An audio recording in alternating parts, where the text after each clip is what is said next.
Olá! Essa é a segunda parte da aula de ondas transversais. E agora a gente vai falar sobre interferência e ondas estacionárias. Bem, as ondas obedecem ao princípio de superposição. Então, por exemplo, vamos supor que eu tenho um pulso. Vou colocar só um pedaço da onda para a gente simplificar o desenho. Então aqui está chegando uma crista e aqui está chegando um vale. Estão indo em direção ao meio da corda. O que acontece quando os dois pulsos chegarem a se encontrar? Eu vou escrever por um pulso um y de x e t, que é um y1 seno de kx menos ômega t. E para o outro pulso, a mesma função. Só que ele pode ter aqui uma amplitude diferente. Um y2 máximo diferente do y1 máximo. Então eu vou somar essas duas ondas. Então eu tenho que o y de x e t resultante vai ser a soma do y1 de x e t mais o y2 de x e t. E acontece que essas ondas elas não se afetam mutuamente. Elas coexistem no mesmo espaço, mas elas não se afetam. Isso quer dizer que a onda 1 continua podendo ser escrita por essa função e a onda 2 continua podendo ser escrita por essa função, mesmo no instante de tempo em que as duas estão passando uma pela outra no mesmo lugar do espaço. Então, depois que elas interagem, cada uma segue seu caminho como se nada tivesse acontecido. Agora, o que acontece nesse encontro dessas duas ondas? Vamos pensar que dois pulsos vão se encontrar aqui em algum ponto e a gente quer descrever esse encontro. Então, eu vou escrever a função y1 de x e t como sendo o y máximo seno de kx menos ômega t. E vou escrever o y do pulso 2 como sendo o y máximo seno de kx menos ômega t mais φ. Essa fase é em relação a essa onda, elas podem estar com uma diferença de fase. Agora eu vou escolher o y máximo como sendo o mesmo, porque senão a conta fica muito complicada da gente conseguir resolver. Então eu vou escolher o y máximo como sendo o mesmo para as duas ondas. Então vai ficar assim, y máximo seno de kx menos ômega t, que é o y1, mais y máximo seno de kx menos ômega t mais φ, que é o y2. Então eu posso colocar o y máximo em evidência. Eu posso somar esse seno com esse seno. E aqui, lembrando, o seno de alfa mais o seno de beta é igual a 2 vezes o cosseno da metade da diferença vezes o seno da metade da soma. Então, fazendo essa continha aí, eu vou ter 2y máximo, esse 2 veio daqui, e o y máximo eu vou ter em evidência. O cosseno da diferença, veja que vai ficar o kx menos o kx, menos ômega t, vou multiplicar aqui por menos ômega t, então vai sobrar só o φ. E tem esse meio aqui multiplicando, então vai ficar meio de φ. Aqui vai ficar a metade da soma. Então aqui deu kx mais kx, 2kx, divide por 2, 1kx. Menos ômega t, menos 2 ômega t, divide por 2, menos ômega t. E o φ está sozinho aqui, então fica meio do φ, ok? Não é uma expressão simples da gente trabalhar, mas a gente pode olhar aqui para esse termo que multiplica o kx menos ômega t mais meio de φ. Essa aqui é a parte oscilante da onda, mas esse cara aqui não é a parte que oscila, esse cara aqui é a amplitude da onda resultante. Então a gente pode pensar no que vai acontecer com a amplitude da onda resultante olhando para essa parte aqui da expressão. Então vamos deixar isso aqui por enquanto e vamos pensar aqui no φ igual a zero. Eu vou pensar que a onda não tem diferença de fase uma com a outra. Todas as duas têm a mesma fase. Quando elas se encontram, o que vai acontecer? O cosseno de 0 é 1. Então, o y' máximo, que é a amplitude da onda resultante, vai ser 2 vezes a amplitude de cada uma das ondas. Então, eu vou ter amplitude dobrada. E isso é uma interferência construtiva. E depois, cada uma continua seguindo seu caminho como se nada tivesse acontecido. Agora, vamos pensar aqui se a fase delas forem de π. Se a fase delas forem de π, então uma chega com a crista, a outra chega com vale. Se eu substituir aqui, ó, cosseno de meio π é cosseno de 90 e cosseno de 90 é 0. Então, o que vai acontecer com a amplitude da onda resultante? Vai dar 0. Então, instantaneamente, eu tenho uma amplitude nula. E isso é uma interferência destrutiva. Mas no instante de tempo seguinte, cada onda continua seguindo o seu caminho, como se nada tivesse acontecido. Ok? Agora vamos pensar em duas ondas com velocidade no mesmo sentido. Então, eu tenho aqui, ó, duas ondas, uma vermelha aqui por cima, que é o Y1, e uma azul aqui atrás, que é o Y2. Elas têm a mesma amplitude para facilitar a nossa vida e elas têm diferença de fase nula, ok? Quando elas estão interferindo assim, o que vai acontecer com elas? Se elas têm diferença de fase nula, então a gente viu que a amplitude vai dobrar de tamanho, então eu tenho uma interferência construtiva. Agora, se elas têm uma diferença de π, então veja que onde tem crista da azul tem um vale da vermelha, onde tem um vale da azul tem uma crista da vermelha. Então todos os pontos vão sofrer uma interferência destrutiva. Então você não tem onda naquele ponto em que acontece interferência destrutiva, ok? Ao contrário de ondas se propagando em sentidos contrários, nessa situação aqui, a onda realmente morre. Eu não vou ter a onda, depois de um tempo, ela voltando a existir. Uma onda matou a outra realmente, e não vai ter mais onda enquanto as duas estiverem interferindo uma com a outra, porque elas estão viajando no mesmo sentido. Então, para onde uma vai, a outra está indo também. Agora, vamos supor que eu tenho aqui uma diferença de fase de 2/3 de π. Se eu tenho uma diferença de fase que não é π, eu não tenho exatamente um vale em cima de uma crista. Ela está um pouquinho defasada. Ó. Essa crista está acertando aqui um pouquinho antes do vale. Então, eu ainda vou ter uma onda resultante, cuja amplitude não é 2 vezes a amplitude das ondas iniciais, mas também não é 0. Então, a gente chama de uma interferência intermediária.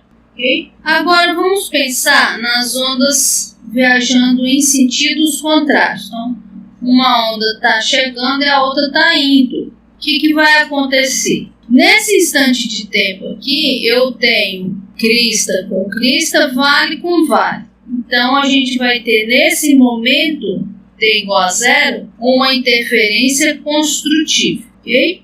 Agora, no instante seguinte, vamos pensar aqui, ó, que eu tenho agora o vale coincidindo com a crista. Então, a gente já sabe que nesse caso eu tenho uma interferência destrutiva. Essa partezinha vai morrer com essa, então para de oscilar e eu não vejo mais essa onda. Agora, no próximo instante, voltou a coincidir vale com vale, crista com crista. Nessa situação, eu tenho de novo uma interferência construtivo. E aí, no instante seguinte, eu vou ter a coincidência de novo de vale dessa com crista dessa com vale dessa. Então, eu tenho de novo uma interferência destrutiva.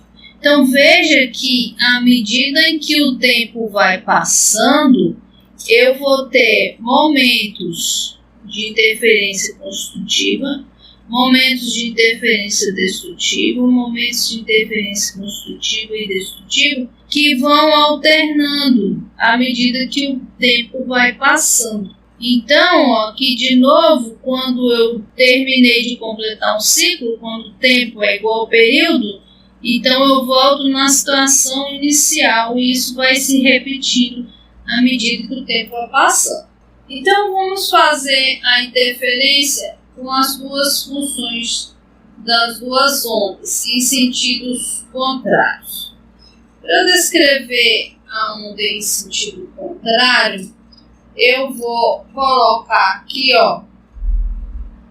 kx mais ômega t. Uma está no sentido de t positivo e a outra está no sentido de t negativo. Então, ficou mais aqui. Então, eu vou usar o princípio de superposição e somar essas duas ondas. Eu posso colocar o y máximo e desse de novo, porque eu estou pensando em ondas com a mesma amplitude. Então, vai ficar seno de kx menos ômega t, mais seno de kx mais ômega t.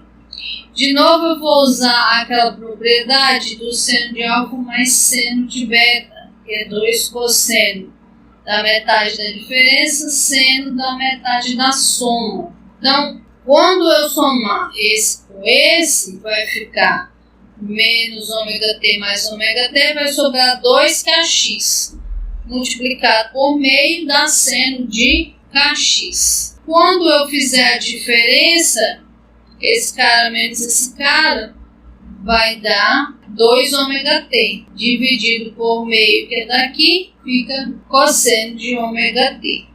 Ok? Então, essa equação não descreve uma onda que se propaga no tempo. O seno de kx está separado do cosseno de ômega t.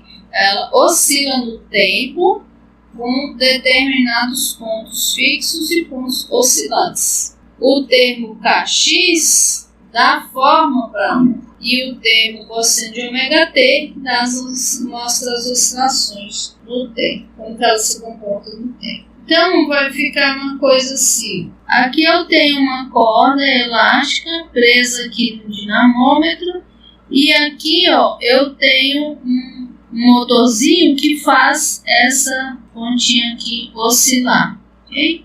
Então, eu tenho esse padrão aqui de oscilação. Aqui eu tenho os pontos de antinó e aqui eu tenho os pontos de nó. Ok?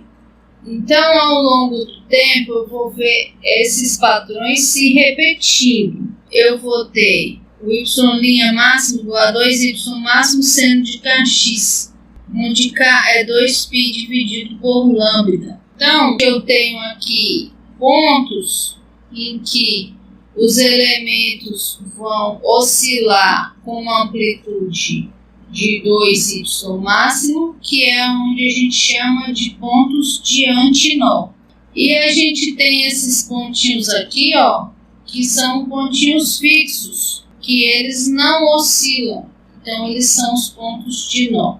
Para os pontos de nó, o seno de kx tem que ser zero, porque ele não vai oscilar aqui em nenhum lugar. Então, o seno de kx é zero. Para o seno de kx ser zero, esse kx tem que ser igual a um número inteiro, 0, 1, 2, 3 e por diante, um número inteiro de π. Então, kx igual a nπ descreve aqui esses pontinhos de nó. Então, esse x vai ser n lambda sobre 2. Veja que a cada meio comprimento de onda, eu tenho um pontinho de nó. Agora, para os pontos de antinó, eu vou ter que o seno de kx tem que ser mais ou menos 1, né? Mais 1 quando estiver em cima, menos 1 quando estiver embaixo. Sendo de kx ser mais ou menos 1, então esse kx tem que ser um número inteiro de meio π. Tem que ser meio π, 3 meios de π, 5 meios de π e assim por diante. Então, o x vai ser n mais meio lambda sobre 2. Ok? Agora vamos pensar na reflexão em uma interface. Por exemplo, eu tenho aqui uma onda chegando e essa corda que está presa na parede. O que vai acontecer quando a onda bate na parede? Acontece que se essa ponta está presa, quando a onda bate aqui, ela vai puxar a corda para cima. Mas a corda está presa e vai puxar a onda para baixo. Então, o que vai acontecer? A amplitude vai diminuindo até zerar, mas como a corda puxou a parede para cima, a parede puxa a corda para baixo. Então, eu tenho uma inversão de fase. Agora, se eu tiver uma extremidade móvel, com uma bolinha aqui, ó, então na hora que a onda chega, ela vai fazer essa extremidade móvel subir. E na hora que ela vai embora, ela simplesmente desce. Então a onda é refletida sem a inversão de fase. Ok? Então, deixa eu pensar aqui numa corda presa aqui dos dois lados. Eu vou fazer essa corda oscilar. Eu tenho várias maneiras de fazer essa corda oscilar. Mas se eu fizer essa corda oscilar de modo que o x seja n lambda dividido 2, né? Ou seja, se esse x é o comprimento L da corda, então eu vou ter que cabe 2L dividido por N comprimentos de onda dentro desse espaço aqui, onde esse N é um número inteiro, 1, 2, 3, não pode mais ser o zero porque eu estou dividindo. Agora, a gente sabe também que a velocidade da onda é lambda vezes a frequência. Então, substituindo 2L dividido por N aqui, eu vou ter que a velocidade é igual a 2L dividido por N vezes a frequência. Então, eu vou ter frequências possíveis nas quais eu tenho o surgimento daquele padrão que eu mostrei para vocês de onda estacionária. Esse daqui é o módulo fundamental, é meio comprimento de onda. Entre dois pontos de nós, um ponto de antinó. Esse é o primeiro harmônico que a gente chama, é o módulo fundamental. Então, à medida que eu for achando, substituindo esses valores de N, eu vou achando as frequências possíveis para que haja o surgimento de uma onda estacionária para esse dado comprimento L da corda, ok? Então, o segundo harmônico vai ser um comprimento de onda inteiro. O terceiro harmônico vai ser 1,5 e assim por diante. Eu vou ter aqui o número N que vai dando a ordem dos harmônicos e aqui o comprimento de onda deles. E aqui a frequência em função da velocidade da onda na corda. Lembrando que a velocidade da onda na corda é a raiz da tensão dividida pela densidade linear de massa. Ok? Então, eu posso ter ondas estacionárias que têm pontos de nó nas duas extremidades, se as duas extremidades estão fixas. Então, quando a onda bate aqui, ela inverte a fase antes de voltar. Agora, e se eu tiver, por exemplo, uma extremidade fixa e a outra móvel? Como que fica esse padrão de ondas estacionárias? Ele vai ser agora múltiplo de 1/4 de comprimento de onda, porque aqui o primeiro harmônico ele vai estar aberto já que esse lado aqui é móvel, então ele não inverte a fase, então ele vai ficar aberto. Então, eu vou ter 1/4 de comprimento de onda, 3/4 de comprimento de onda, 5/4 de comprimento de onda e assim sucessivamente para ondas estacionárias nas quais uma das extremidades seja aberta, ok? Outra coisa que eu queria falar para vocês nessa aula é a potência média transmitida por uma onda. Na parte 1 dessa aula, no primeiro vídeo, a gente definiu a onda como sendo um objeto que transmite energia sem o transporte de matéria. Então a gente pode aproveitar a energia carregada pelas ondas. Isso aqui, por exemplo, é um flutuador e ele faz a conversão da energia cinética das ondas em energia elétrica. Ele gera energia elétrica a partir do movimento das ondas do mar. Então vamos pensar aqui que eu tenho uma corda. Então eu tenho uma onda se propagando nessa corda. Vamos pensar que essa onda tem um comprimento de onda lambda. A energia cinética transmitida por esse pedacinho de corda, quando ele está aqui esticado assim, ou quando ele está lá na crista, vai ser um dk. A energia cinética dele é meio da massa dele, dm, vezes a velocidade ao quadrado dele. A velocidade dele é aquela velocidade U de x e t, que é a velocidade de oscilação, que a gente achou lá no primeiro vídeo, né?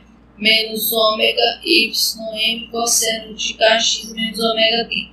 Então, substituindo aqui, eu vou ter dm, esse cara aqui, ó, menos ômega y máximo ao quadrado, cosseno ao quadrado de kx menos ômega. Agora, o dm eu posso escrever em função da densidade linear de massa. Então, vai ser a densidade linear de massa é o dm dividido por dx. Então, o dm é a densidade linear de massa μ vezes o dx. Posso substituir aqui. Agora, elevando essa coisa aqui ao quadrado, esse sinal vai ficar positivo, ômega ao quadrado, y máximo ao quadrado.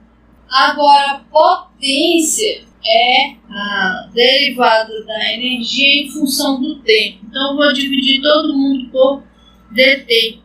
Então, vai ficar dk dt e aqui dx dt. Dx dt é a velocidade de propagação da onda, que a gente achou lá no vídeo da primeira parte. Então, eu vou escrever a taxa de variação da energia cinética como sendo meio da densidade linear de massa, dx dt é a velocidade de propagação, frequência angular ao quadrado, amplitude ao quadrado, cosseno ao quadrado de kx menos ômega t.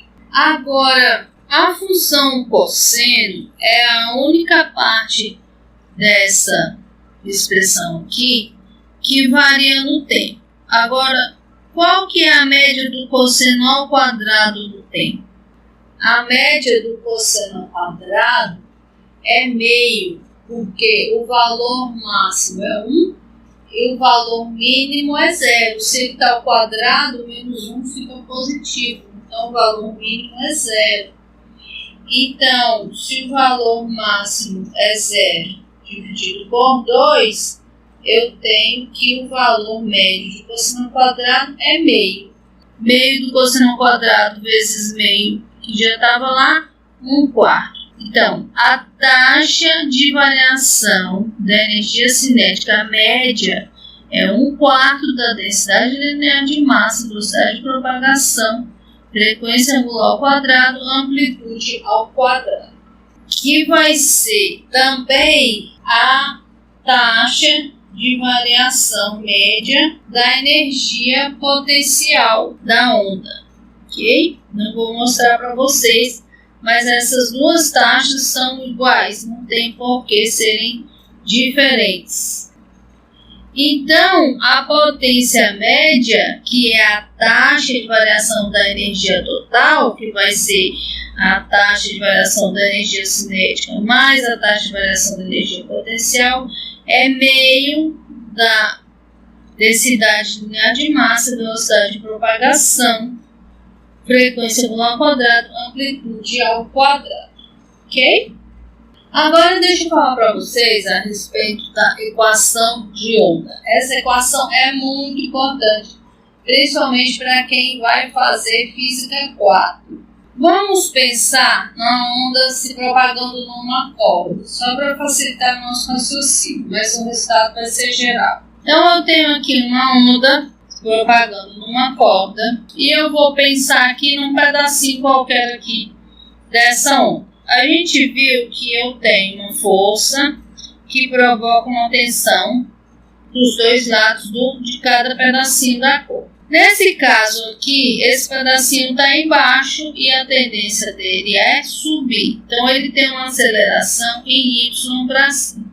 Veja que o pedacinho, qualquer um deles, oscila somente na direção de y. Ele não tem movimento em x. Então não importa onde que eu pegar o pedacinho, ele só vai ter aceleração na direção de y.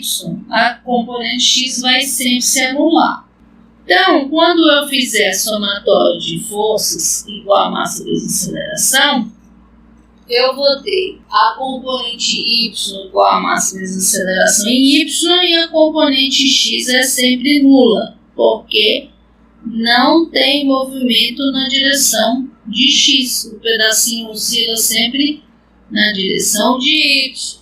Agora, eu vou ter aqui, então, a componente y da força F2 menos a componente y da força F1 igual a massa desse pedacinho que eu vou chamar de dm vezes a aceleração em y. O dm a gente pode escrever de novo em termos de densidade linear de massa.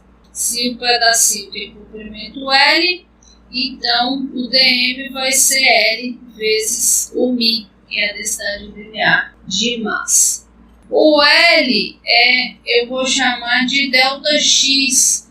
É aproximadamente, se esse pedaço é bem pequenininho, a parte em y dele aqui, ó, praticamente não vai contar. Então eu posso aproximar o tamanho dele pelo comprimento em x. Então o dm vai ser aproximadamente igual à densidade linear de massa vezes o ΔX. Então, substituindo lá, vai ficar componente y de F2 menos componente y de F1, densidade linear de massa, ΔX, aceleração em y. Agora, quem é a aceleração em y? A aceleração em y é a derivada da velocidade y, que é a derivada da função y de x e t. Então, a aceleração em y é a derivada segunda no tempo do y de x e t. Então, eu vou escrever desse jeito aqui. Componente y do F2 menos componente y do F1 igual a densidade linear de massa ΔX, derivada segunda do y. Vou guardar esse resultado aqui um pouquinho. Agora, vamos pensar aqui na componente F2x e essa componente F2y. E o ângulo aqui, ó, eu estou chamando de θ. Então, eu posso escrever que a tangente desse ângulo θ é igual ao F2y dividido por F2x. Então, eu consigo escrever o F2y em função do F2x tangente de θ2. Ok? Agora, o F2 vai ser o F2x ao quadrado mais F2y ao quadrado, raiz quadrada, né? Aplicando Pitágoras aqui nesse triângulozinho retângulo. Só que a componente f2x é muito maior que a componente f2y. Então, eu posso aproximar o f2 pela componente f2y. Então, eu vou dizer que a tensão na corda é aproximadamente igual à força F2Y, ok? Vou dizer que a força F2Y é igual à tensão na corda. Então, eu vou escrever o F2Y como sendo a tensão na corda tangente de θ2. Seguindo o mesmo raciocínio, eu posso escrever o F1Y como sendo a tensão na corda tangente de θ1. Agora eu vou substituir esses dois caras aqui. Então vai ficar tensão na corda tangente de θ2. Substituindo esse cara aqui, então vai ficar menos tensão na corda tangente de θ1. Igual a densidade linear de massa, ΔX, derivada segunda do y de x e t. Agora eu vou colocar a tensão em evidência, vou passar para cá, dividindo. Então vai ficar tangente de θ2 menos tangente de θ1 igual a densidade linear de massa dividida pela tensão ΔX, derivada segunda do y de x e t. Agora, eu vou falar que tangente de θ2 menos tangente de θ1 é a variação que ele sofreu daqui para cá, ok? E vou passar esse ΔX para cá, dividindo também. Então, vai ficar o delta tangente, que é o tangente de θ2 menos tangente de θ1, dividido pelo ΔX. E aqui ficou a densidade linear de massa, a tensão na corda, derivada segunda no tempo do y de x e t. Agora, se eu fizer esse ΔX muito pequenininho, então no limite em que ele tende a zero, esse delta tangente ΔX vai se tornar uma derivada. Então vai ficar a derivada da tangente em função da posição x. Então vai ficar a derivada da tangente. Do lado de cá, eu tenho a densidade linear de massa e tensão, são constantes. E aqui eu tenho a derivada no tempo do y de x e t. Isso aqui não muda quando eu tomo o limite do ΔX tendendo a zero. Agora vamos lembrar aqui a definição de derivada. O coeficiente angular da reta secante, que é essa reta que une o ponto A com o ponto B, vai ser a tangente de θ, que é esse lado aqui do triângulo, que é a diferença entre o resultado da função em A mais H menos o resultado da função em f de A, dividido por esse lado aqui, que é o próprio H. Okay? Então, essa é a tangente desse ângulo aqui. Agora, quando a gente toma o limite, quando esse H é bem pequenininho, a gente tem, então, a definição da derivada do f de x em função de x, né? A tangente de θ desse ângulo aqui é o df dx. Mas se eu tenho, ao invés de uma função f de x, uma função de x de tempo, então essa derivada deve ser uma derivada parcial. Então a tangente de θ é a derivada parcial de y de x e t em função de x. Então, no lugar de tangente de θ aqui, ó, eu posso escrever a derivada parcial do y de x e t em função de x. Então, essa derivada dx dt aqui vai virar uma derivada parcial, porque minha função depende tanto de x quanto de tempo. E essa outra derivada aqui aparece quando eu vou substituir a tangente de θ pela derivada do y de xt em função de x. E do lado de lá continua a densidade linear de massa dividido pela tensão, derivada segunda do y de xt em relação ao T2.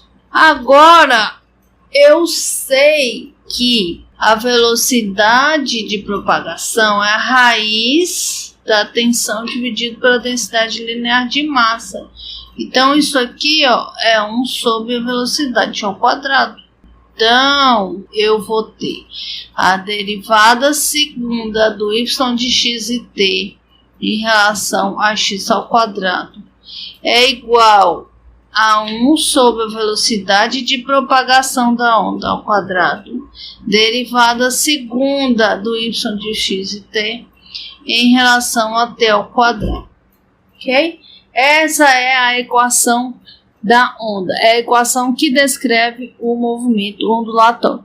E, como eu falei no início, ela vale para qualquer onda e não somente para a onda se propagando numa corda, ok? Bem, com isso a gente termina o assunto de ondas transversais. Próximo capítulo vamos ver as ondas longitudinais, especialmente as ondas sonoras.